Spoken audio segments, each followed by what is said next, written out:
Welcome to the Triathlon Nutrition Academy podcast, the show designed to serve you up evidence-based sports nutrition advice from the experts. Hi, I'm your host Taryn, accredited practicing dietitian, advanced sports dietitian, and founder of Dietitian Approved. Listen as I break down the latest evidence to give you practical, easy to digest strategies to train hard, recover faster, and perform at your best. You have so much potential, and I want to help you unlock that with the power of nutrition. Let's get into it.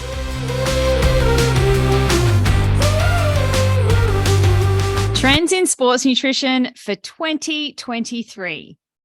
Now, this is what I'm seeing. I've got 6 trends for you today, and I'm going to run you through each of them and some of my sports dietitian thoughts. So let's dive straight into it with a bang. The first one, which I'm seeing all over the shop at the moment, is blood glucose monitoring. A lot of the pros were wearing these in Kona last year, and I can see a lot more age groupers starting to dabble and play with this.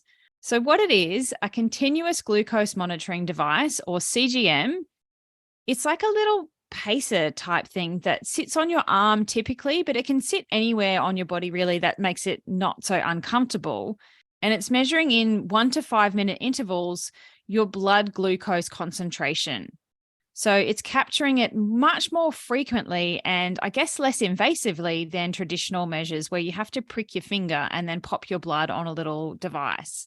So the CGM, the continuous glucose monitoring device, it sits somewhere on your body and it has a little sensor that gets inserted underneath your skin that sends a signal back to that device. Now, these things are primarily designed for use in diabetes, type 1, type 2 diabetics, to help them with their blood glucose regulation, and they are very well researched in this cohort. But use among athletes is definitely a hot trend or a hot topic, and I did a dive into the literature, and there's really not a lot in this space yet. It's coming.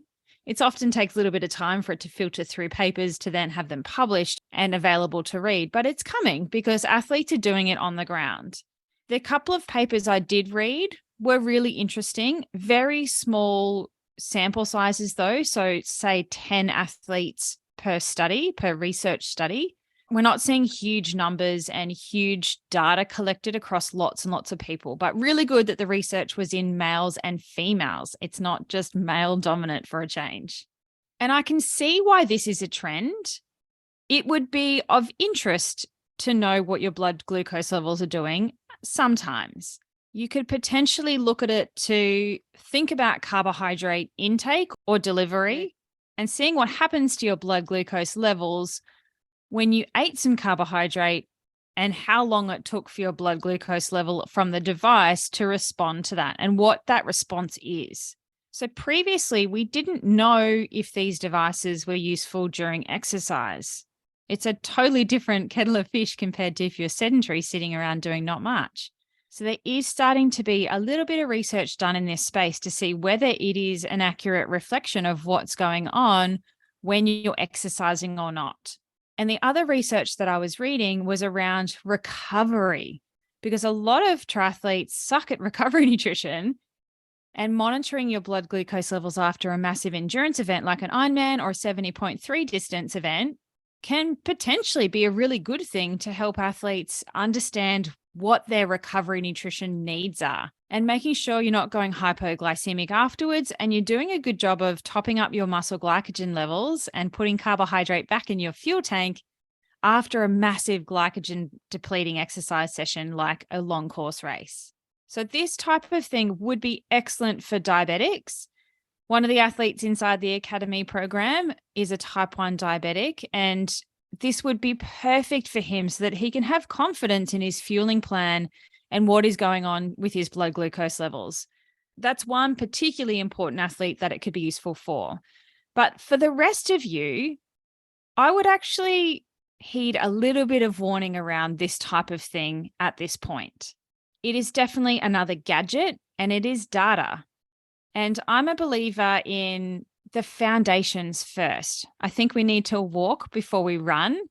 And there are so many things that you could be spending your money on and so many things you could be doing before you're heavily investing in one of these devices because they're not cheap. I think if you are a top tier elite athlete and you have all of your foundations right, and we're trying to do those little 1%ers and really understand what's going on for you. Like, you've probably done your carbohydrate oxidation studies and know how much you're burning. Then it can be another piece of the puzzle for an athlete like this and another layer of information that can help direct what we're doing. But for us mere mortals, us age group triathletes, when is data too much data? I would warn you against using something like this so it doesn't confuse you. And I also am seeing a lot of athletes take their watches off when racing and going by feel. Sometimes if we know too much, then we get in our own head and get in our own way and don't perform to what we are potentially capable of because we're overthinking things. The other thing that I want you to think about with a blood glucose monitor is that it is only measuring the glucose level in your bloodstream. It gives us no information of how much fuel or carbohydrate is still sitting in your gut that hasn't digested yet or is not moving across our digestion channels into our bloodstream. It also doesn't tell us what is going on at the muscle level. How much carbohydrate are we burning or using at the muscle level? So you need to understand a little bit of basic physiology there to understand what is actually going on. But if you can think back to like grade 10 biology, carbohydrate and blood glucose levels is only one piece of that puzzle. And potentially it can be useful when you have everything else right. And, someone like Blumenfeld was using it in Kona. He is doing a 7-hour full distance Ironman event. Okay, I'm okay with him using that in that instance. He knows exactly what he is doing, how much fuel he needs. He's done a whole heap of gut training, and he's really trying to maximize his outcomes down to seconds and minutes, right? If you're out there as an age group athlete, even at the pointy end, and you haven't invested in a sports dietitian and have really worked on your fueling strategy, your gut training, and everything else that goes with triathlon nutrition, then this would be something that I would look at last. So I guess watch this space with this trend. I might do a deep dive inside the Academy program for my athletes. I'm not going to talk about it on the podcast. I don't want to start fights with people and companies who are doing this sort of stuff, but watch this space. It is a massive trend for this year. And I just want you to keep your wits about you because it will be heavily marketed to you. And I'm okay with you using it if you have a whole heap of other things with your nutrition and fueling sorted first, and then you're using that as the sprinkles on the icing on your cake. All right, the second trend I want to talk about is I'm seeing all of these products when it comes to sports nutrition cranking up how much carbohydrate you're getting per serve. And the other thing that's being played with is the ratio of different types of carbohydrates in products as well. Now, there's no witchcraft or wizardry or magic going on when we're talking about higher carbohydrates per serve. All they're doing is putting products in bigger packages. So you take the 90-gram carbohydrate gel, it is literally just 3 gels all in one in a bigger packet. You can't put more molecules into a molecule to make it more carbohydrate dense. The same as the Morton 160 versus 320 mix. The 160 mix is 40 grams of carbohydrate and the 320 mix is 80 grams of carbohydrate, or 79 if you want to get technical. And the only difference between these two is more powder in that single serve packet. Not rocket science. No magic going on here. So if you're seeing these products with more carbohydrate per serve, all they've done is put more product into the packet. The other thing that we're seeing is the ratio changing. So previously, a lot of the glucose fructose ratios were 1:2. And now we're seeing products like Morton and the SAS Beta Fuel and a few others come out with a ratio that is 1:0.8. Now, there's a bit of research around the right ratio, and there's no kind of magic number that we've landed on just yet. The 1:2 is a great ratio if we're trying to fuel at around 60 to 90 grams of carbohydrate an hour. And the 1:0.8 ratio is something if we're looking at pushing that beyond that to 90 to 100, 110, 120 grams of carbohydrate per hour. So not something to dabble in. I'm not suggesting you do that, particularly without seeking sports dietitian advice, because chances are you're putting this stuff in and it's not really doing anything for you anyway. But just a bit of a trend that I wanted to point out, that you might see these ratios changing and companies playing around with that. And just be mindful. Some of it's marketing, some of it's science. And really at the end of the day, your sports nutrition and your racing nutrition should be perfectly dialed in for you. You don't want to get too distracted by what your training buddies are doing or what your coach is recommending that works for them. You really want to work out a plan that is specific and customized and feels great for you. You also don't need to follow the guidelines for servings on a packet. That's also really important.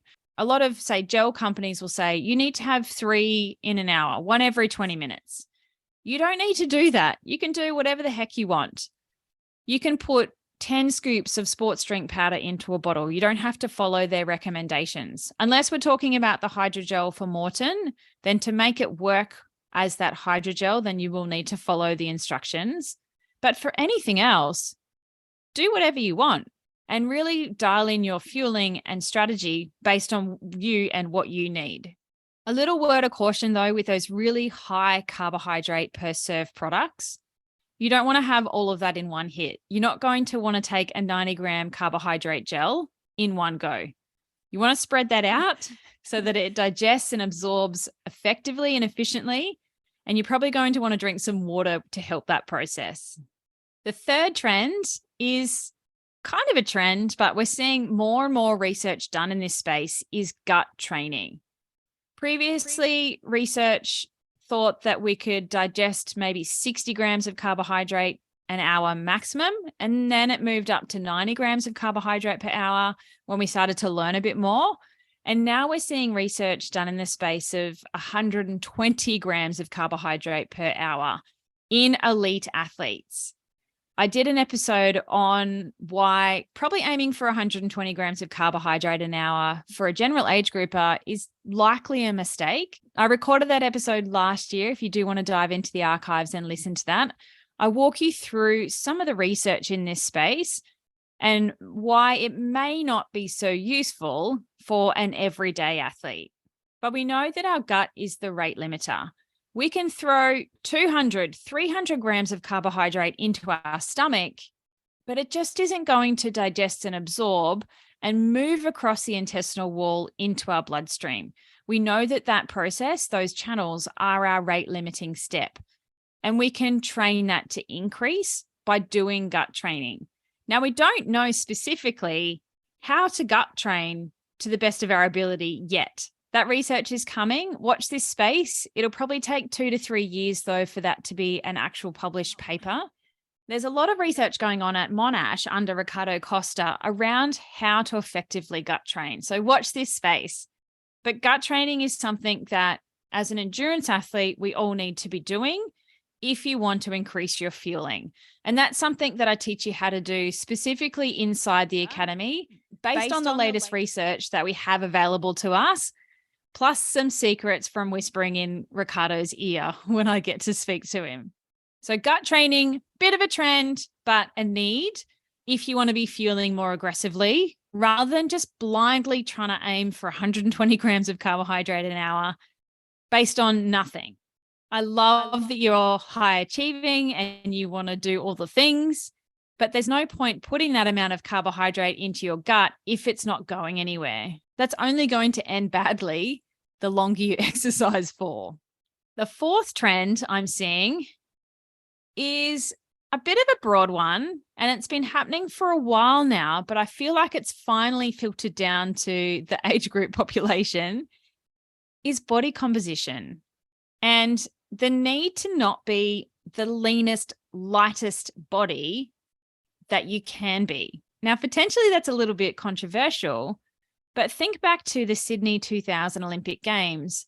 Athletes there, our elite athletes, were very lean and light.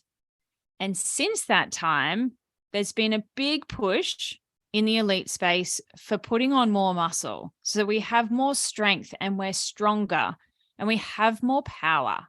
the message in the elite space for many years has been increase weight, but muscle weight, not fat weight. We're not saying get heavy by getting fat. We want to have good strength and power for the sport of triathlon today.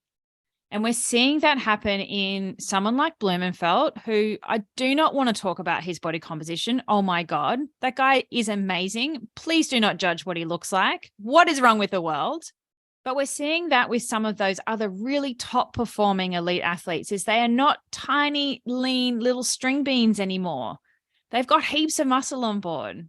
And I can see that now happening in the age group population as well. I like to use Jason as an example. Sorry, Jace. But Jace came into the academy program very carb phobic, under fueling, because he was constantly striving to be lighter and leaner. Now, it took me a number of months, but Jason now understands that carbohydrates are his friend and he needs to know how to eat them strategically around training to get the most out of his body. Sorry, Jace, but not in the greatest physical form he's ever been in his life, but he is outperforming himself tenfold compared to any other previous performance. So now that he is fueling better and he's put on some muscle and he's got that strength and power, the next 12 months, we're focusing on dropping some of that body fat, but doing it in a way that he doesn't absolutely smash himself. I'm not sure it's a trend, but the body composition message is changing. And I'm excited to see that filter down to the age groupers, that we need to be doing some strength training. We need to have muscle, not just be skinny and have sick abs. Sometimes we perform better if we are a little bit heavier, but muscle heavier, not body fat heavier. The fifth trend, which is still continuing, but it'll still continue through 2023, is keto, or the low carb, high fat methodology. Now, I am by no means an expert in this space. I've actually interviewed Professor Louise Burke, who is the expert in this space, on everything low carb, high fat, which is dropping into your ears shortly. So I won't spend too long here talking through the details, but we seem to just be obsessed with the low carb, high fat diet. And the idea or the premise is that we have endless fuel stored as fat. So how can we harness that potential? There can be some benefit for some athletes in doing this, and Louise will talk to it more. But if you are a slower athlete, a big diesel engine, you're happy to go at very aerobic intensity for a long period of time and you don't want any speed or intensity, then it could potentially work for you. But as soon as you want to go faster and the intensity rises, or potentially you do a very hilly course where your heart rate is going to spike, then the low carb, high fat or keto methodology may not be the best fit for you. Something I work with my athletes on doing is maybe looking at doing some strategic periodization of our carbohydrate. And maybe there are some days where there's not a lot of carbohydrate available versus some days where there is loads. And we see that in the literature, that performance is better when you periodize your carbohydrate intake to training and not just eat the same thing all the time. So I'll leave that one alone for now. You get a whole episode with Louise diving into the details of that. But keto, low carb, high fat is definitely a trend. It's still continuing through 2023. I thought it might go away, but it doesn't seem to be going away. We're even seeing people take things like keto esters as well. So 2023, keto is here to stay. Sit tight for that episode with Louise for more. All right, the sixth and final trend, which is another one that has been happening for a little while, but it's probably not going to disappear anytime soon, is the idea of more of a plant-based or vegan diet. Now, this topic is an entire podcast episode all on itself, and it has been a trend for a while. I think from a diet trend perspective, we went from paleo back in sort of 2012. And then there were some Netflix documentaries that came out with vegan athletes.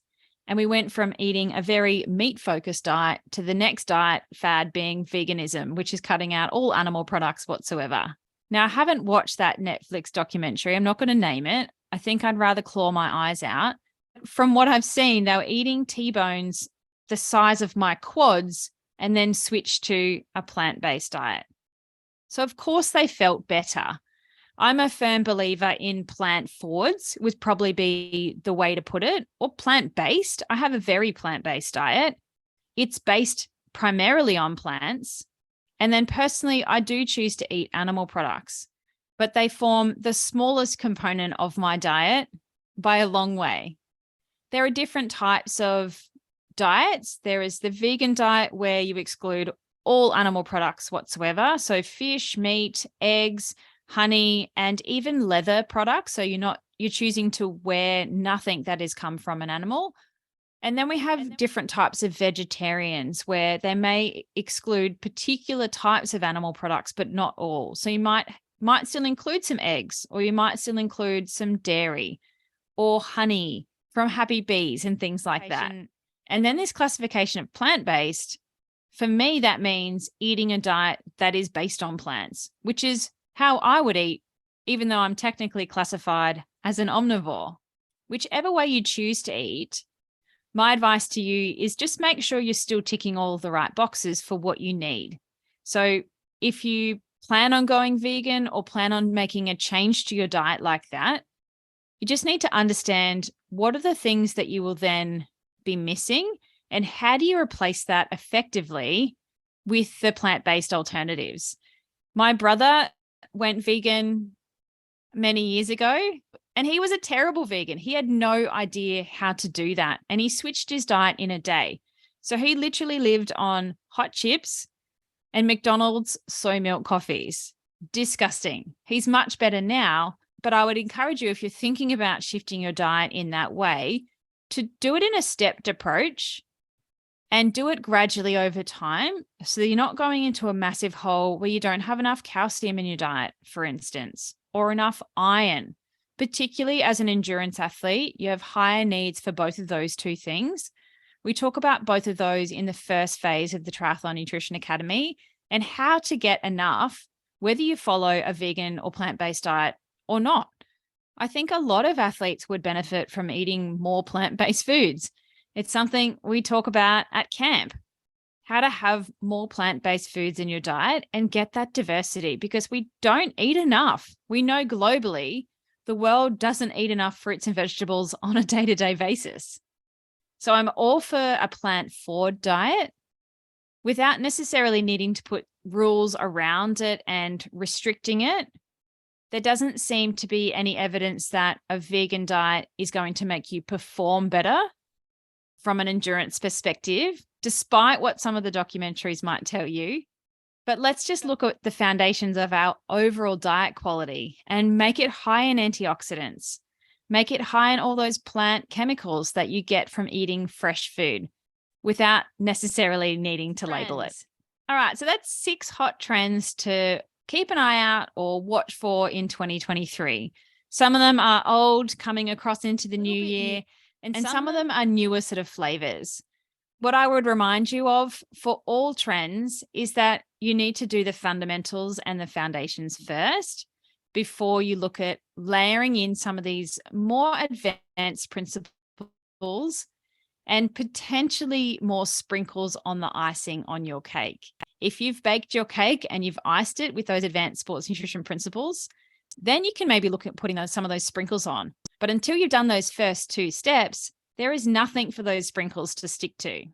If you see any more trends that I haven't come across yet, or there's something that you want me to dive into, let me know. Post it in the Dietitian Approved Crew Facebook group, or send me a DM on Instagram at dietitian.approved. Thanks for listening today. I'll talk to you next week. Thanks for joining me for this episode of the Triathlon Nutrition Academy podcast. I would love to hear from you. If you have any questions or want to share with me what you've learnt, email me at podcast@dietitianapproved.com. You could also spread the word by leaving me a review and taking a screenshot of you listening to the show. Don't forget to tag me on social media at dietitian.approved so I can give you a shout out too. If you want to learn more about what we do, head to dietitianapproved.com. And if you want to learn more about the Triathlon Nutrition Academy program, head to dietitianapproved.com/academy. Thanks for joining me, and I look forward to helping you smash it in the fourth leg, nutrition!